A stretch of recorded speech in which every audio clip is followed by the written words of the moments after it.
Hello, everyone, and welcome back. Right now, missiles are flying in Iran, but the real explosion may soon happen at the supermarkets and grocery stores across the world. With the Strait of Hormuz closed, 35% of the world's urea is trapped. Urea is a nitrogen based fertilizer used in farming and food production. We aren't just looking at an energy crisis, we are looking at a possible global food crisis. Now, let me explain. The first impact of the conflict has been seen in the energy market. Oil prices now above $100 per barrel, largely because of tensions around the Strait of Hormuz occasioned by the war in Iran. This narrow waterway between Iran and Oman is one of the most important energy choke points in the world. Roughly one-fifth of global oil supply passes through this energy corridor. When shipping through Hormuz is disrupted, the energy global system is impacted. Tankers carrying crude oil are now stranded or being forced to take longer and more expensive routes. And that alone is already pushing up the prices of energy worldwide. But oil is only part of the story. Many of the ships moving through the Gulf are not just carrying crude oil, they are also transporting fertilizers. The Gulf region, particularly Saudi Arabia, United Arab Emirates, Oman, and Kuwait, is a major fertilizer production hub in the world. According to data from the maritime intelligence company called Signal Group, these countries account for roughly 20% of global traded fertilizers and a very large share of urea, the world's most widely used nitrogen fertilizer, is produced in this region. And urea is not just another chemical, it is a compound that makes crops grow. Farmers across the world and much of the developing world depend on urea every planting season. The fertilizer supply shock became more complicated after recent attacks involving Qatar Energy's oil and gas infrastructure, forcing it to halt production, especially after Iranian strikes on Ras Laffan, the world's biggest LNG and fertilizer hub. The shutdown of this major facility at a time when global fertilizer markets were only just stabilizing after the effect of COVID-19 pandemic and the Russia-Ukraine war is huge. Since the start of the current conflict, fertilizer prices in some markets have already risen between 10 and 30%. And if the Strait of Hormuz remains shut, prices could climb even further. Now, why does this matter? There's a simple reason why. Food production is deeply tied to energy. Farm tractors and trucks run on diesel. Food processing plants run on electricity. Cold storage systems run on energy. Even irrigation systems depend on power.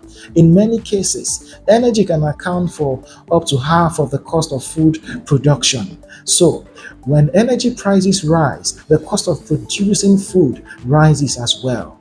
So, what do you expect farmers to do? If fertilizers become too expensive, farmers have difficult choices to make. Some may switch to crops that require less fertilizers.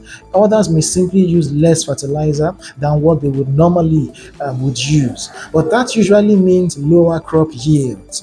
And lower crop yields mean less food supply. And the impact may not be felt now until after harvest when food prices may go higher. The timing of this crisis is even more concerning as many regions are about to enter their planting season with rains and monsoon cycles approaching. If fertilizers doesn't get to farmers quickly as planting season approaches or the prices remain high during planting, the impact will be locked into food prices at the end of the planting season. Ironically, the same Gulf countries that export fertilizer also depend heavily on imported food. Countries like Qatar, United Arab Emirates, and Kuwait produce only a small share of their own food. If supply chains remain disrupted, they could also face rising import costs. Now, how is Africa faring in the fertilizer market? Africa produces over 30 million metric tons of fertilizer per year. This is enough to turn the entire continent green. However, African farmers use the least amount of fertilizer in the world, averaging just 22 kilograms per hectare, compared to the global average of 140 kilograms per hectare. And you see what the problem is. This fertilizer production comes mainly from few countries countries like Morocco, Tunisia, Egypt, South Africa, and Nigeria, thanks to Dangote, Indorama, and Notori. The fertilizer paradox for Africa is that we export about 90% of our total production while still importing specific blends of fertilizers. So, before the war in Iran, Africa already has its unique challenge in this piece of production versus local utilization. Why? Due to many challenges, including the fact that few countries are producing. There's inter-African trade logistic challenges, where it is easier to export to Brazil than a farmer group in Chad or Rwanda.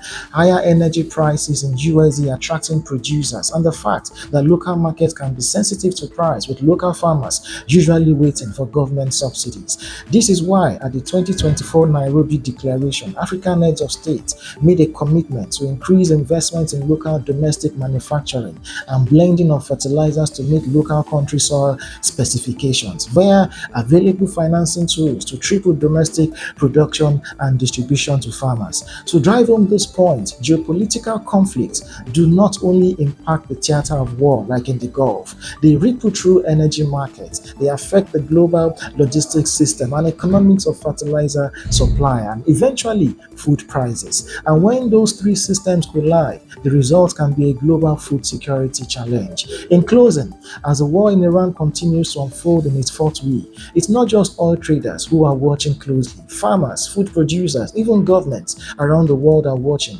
even closely and very deeply concerned too. Because the real impact may ultimately be felt not at the pump, but at the dinner table.